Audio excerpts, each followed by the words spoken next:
Lumabas na ang ilan sa mga pangunahing batas trapiko na nilabag ng mga motorista noong 2025. Pag-usapan natin yan kasama ang ating traffic Tito Mondi Lopez live mula sa EDSA Guadalupe. Tito Mondi, good morning and happy Monday to you. Anong latest? Yes, Wow, yes! pa! Good morning, Sir Mami Chiki. Bago yung music. Di ba, ang dilim pa? At ang hirap ng step nito. Mami Chiki, ito, Kim Commute na ayaw pang bumango dahil dead man na sa alarm. Kaway-kaway, sabay, it's Monday. Ito na, Mami Chiki, pakita mo na natin. Dito sa may Guadalupe, kita naman. Panuwag kami yung traffic natin. Marami ng sasakyan. Ang kalisilip natin ngayon, meron pa po mga kapatid na tinatawag na NCAP, yung No Contact Apprehension Policy. Wala pong nakakancel na tuloy-tuloy po yung implementasyonan.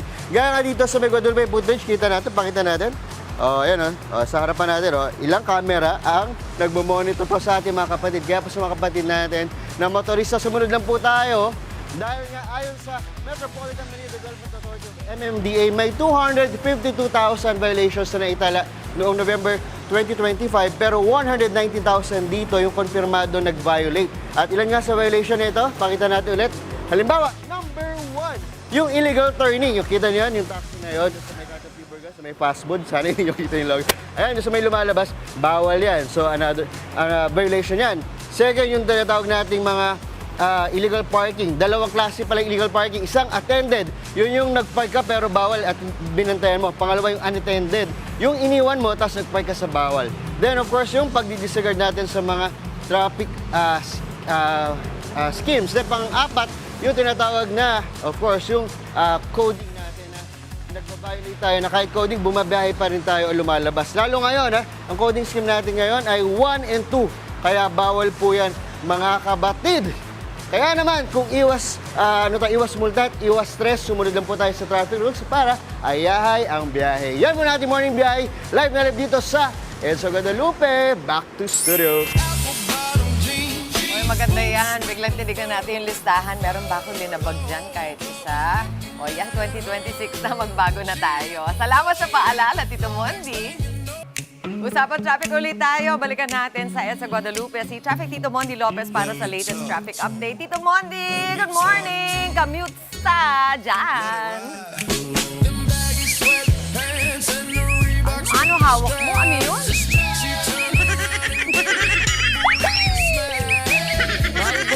Bakit sa mga kapatid natin si Cebuano para sa sinulog na Mami Chiki, di ba? Ayan, yung commute. Nako, bumabango na. Bango na po tayo. Kasi, so ano pa yung dito natin? Kaway-kaway sabay. Mami Chiki! Dito nga, ito sa daanan natin dito sa may Guadalupe Market. Dito dumadaan yung mabiyahing pala yun. Medyo yung traffic dito. Medyo, manageable naman. Kasi dito, bawal silang tumenga. Kasi kailangan, dire-diretso lang. Walang hito na mabagal. Hi, Kuya, good morning. Good morning sa'yo. Dahil yung Kuya, eto, mabilis lang naman. Ang NCAP, paalala nyo yung sinabi namin kanina, eto, comment saan tayo kung pansinin tayo. Hi sir, good morning tatay.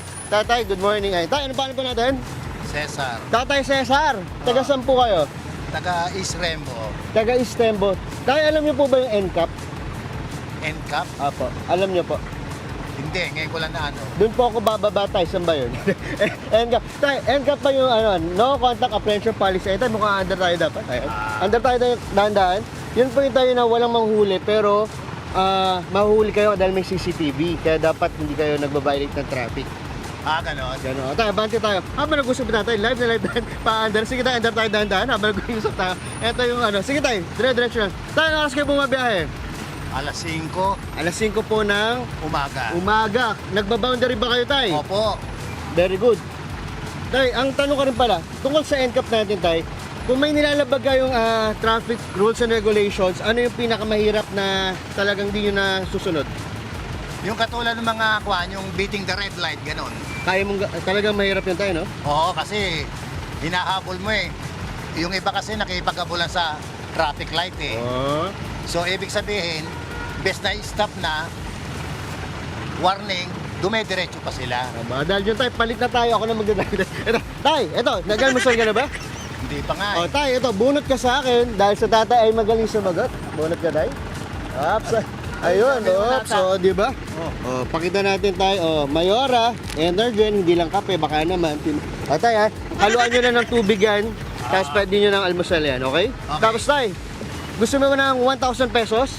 Siyempre, bakit hindi? Ba, 1,000. Tay, dahil ka ng maaga, tay. Ito, tay. Bunot ka rin, tay. Ay, ito. Meron pa ba tayo? Tay, wala na pala, tay. Biyahe na lang Okay tayo lang. ulit. Ayan muna natin, tay. Sige, lakad tayo, tay. Lakad tayo, tay. Yan muna natin morning biyahe kasama si Tatay. Live dito sa Guadalupe, Makati, tay. Kaway kayo, di ba? Back to studio. Kaya ba natin sumakay?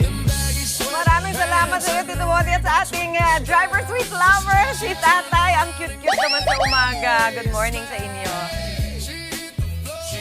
Mga kapatid, Mondi Lopez po, manatiling updated sa lagay ng trapiko sa mga pinakaabalang kalsada sa Metro Manila. Mag-follow at subscribe na sa social media pages ng News 5.